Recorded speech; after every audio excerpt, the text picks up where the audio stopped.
This story is entitled It Lived With Me, written by author Very Tall Midget 999.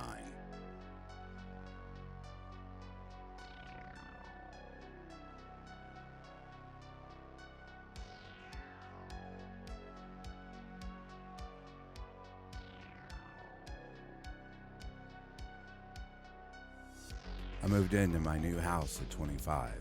After living with my parents my whole life, this was my first taste of total independence, and I loved it.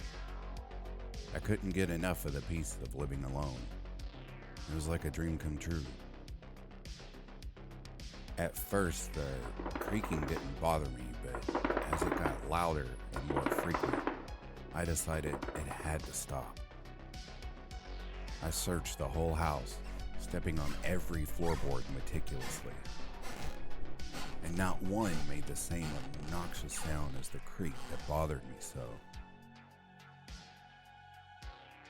Now I had searched every room except for the loft, but by the time I had finished my thorough inspection of the house, it was already late.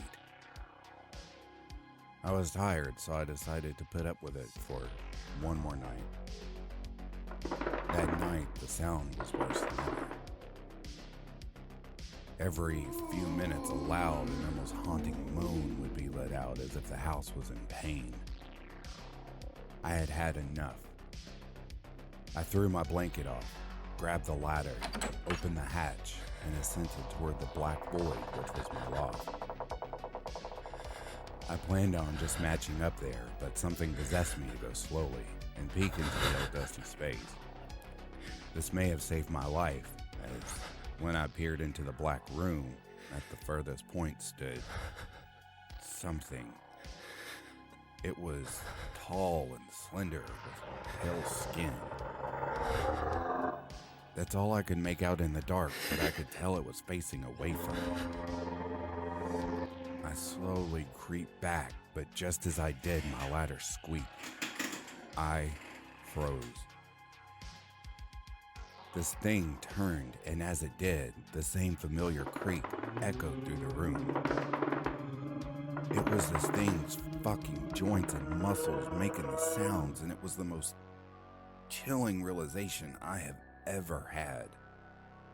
All of a sudden, it moved toward me, and it became clear it wasn't human, not even remotely.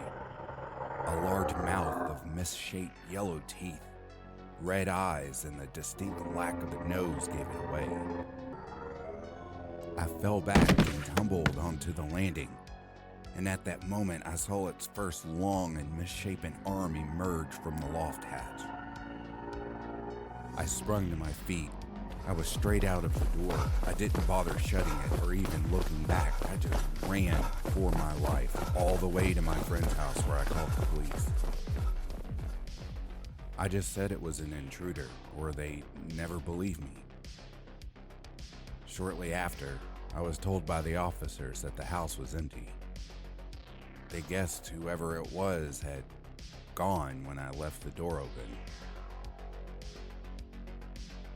This all occurred over a year ago, and I haven't heard the sound since.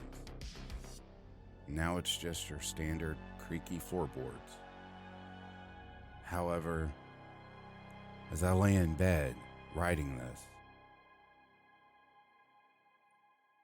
I just hope to God that long and haunting creak underneath me was my imagination.